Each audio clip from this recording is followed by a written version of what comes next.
करते हुए दुर्वासा ऋषि क्या बोले, कहा वास्तव में भगवान की कृपा जिसके ऊपर है उसका कोई क्या बिगाड़ सकता है। और भगवान ऐसे दयालु कृपालु हैं कि अपने दास के ऊपर रीझ करके रहा करते हैं। सुखदेव जी कह रहे हैं परीक्षित, इसलिए जीव मात्र को, प्राणी मात्र को यह बात ध्यान रखनी चाहिए कि भगवान के किसी दास का अपराध न बने। कल देवी भद्रकाली का प्रसंग इसलिए आया था, याद ही होगा। अपने भक्तों का सिर इसलिए काटा कि भगवान के दास का अपराध न बने, अपने ही भक्तों का सर काट लिया देवी काली। इसलिए भगवान के दास के अपराध से बच करके रहना जरूरी है, आवश्यक है। अगर नहीं तो फिर जो दंड मिलेगा उसका वर्णन नहीं है। भगवान अपना अपराध क्षमा कर सकते हैं, अपने दास का अपराध नहीं क्षमा करते। सुखदेव जी कह रहे हैं परीक्षित, इसे सूर्यवंश में महाराज रघु हुए, उनके पुत्र महाराज अज हुए, उनके पुत्र दशरथ हुए, और उन्हीं महाराज दशरथ के पुत्र बनकर के भगवान 4 अंशों में अवतरित हुए। पृथ्वी के ऊपर बड़ा संकट आया, रावण, कुंभकर्ण, मारीच, सुबाहु, खरदूषण इत्यादि बड़े बड़े दैत्य राक्षस पृथ्वी पर इकट्ठे हो गए। पृथ्वी के ऊपर बड़ा भार हो गया। क्यों? धर्म कार्य सारे बंद करवा दिए, कि अगादि खबर पूजन इत्यादि भगवान का भजन यह सब कुछ बंद करवा दिया। पृथ्वी के ऊपर भार बढ़ गया।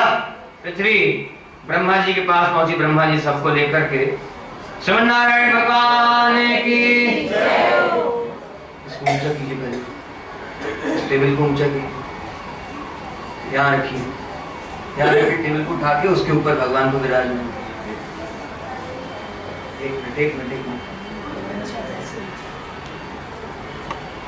भाष्यकार श्री राम स्वामी जी महाराज की, श्री स्वामी जी महाराज की, श्री भागवत गोष्ठी की, श्री गोदा रंगनाथ भगवान की, श्री गोदा महारानी की जय।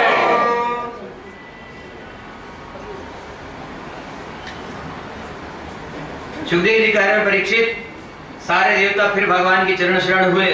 वेद मंत्रों से, पुरुष सूक्त से भगवान की स्तुति वंदना की। भगवान प्रकट हुए, कहा बड़ा संकट आया है, रक्षा कीजिए। भगवान देवताओं की प्रार्थना पर प्रसन्न हुए। भगवान ने कहा ठीक है, आप लोग निश्चिंत होकर के अपने अपने लोगों को जाइए, मैं अवतार लेकर के आप लोगों का कार्य करूंगा। महाराज दशरथ अपने कुलगुरु वशिष्ठ जी के पास निवेदन लेकर के गए।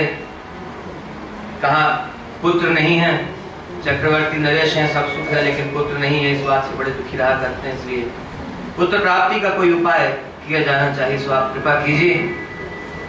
कहा ठीक है, पुत्रेष्टि यज्ञ कराएंगे, उससे पुत्र प्राप्त होगा। पुत्रेष्टि यज्ञ कराया गया। भगवान स्वयं यज्ञ स्वरूप होकर के प्रकट हुए और खीर प्रदान की और खीर का प्रसाद पाकर के महाराज दशरथ की रानियों ने पुत्र उत्पन्न किया। मिथिलावासी इसलिए कहा करते थे, आपके यहाँ खीर खा करके बेटे बेटी उत्पन्न किए जाते हैं।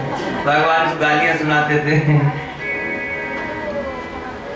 यज्ञ संपन्न हुआ, प्रसाद पाकर के रानियां गर्भवती हुई और भगवान अपने अंश से 4 रूपों में अवतरित हुए। महारानी कौशल्या के पुत्र बनकर के भगवान श्री रामचंद्र जी के रूप में अवतरित हुए। महारानी कैकेयी के पुत्र बनकर के भगवान भरत रूप में अवतरित हुए। महारानी सुमित्रा के पुत्र बनकर के भगवान श्री लक्ष्मण और श्री शत्रुघ्न लाल के रूप में अवतरित हुए। आइए भगवान श्री रामचंद्र जी के अवतार का उत्सव मनाएं, उसके बाद फिर आगे चर्चा करेंगे। बोलिए श्री रामचंद्र भगवान की, श्री भरत भैया की, श्री लखन लाल की, शत्रुघ्न लाल की। प्रकट कृपा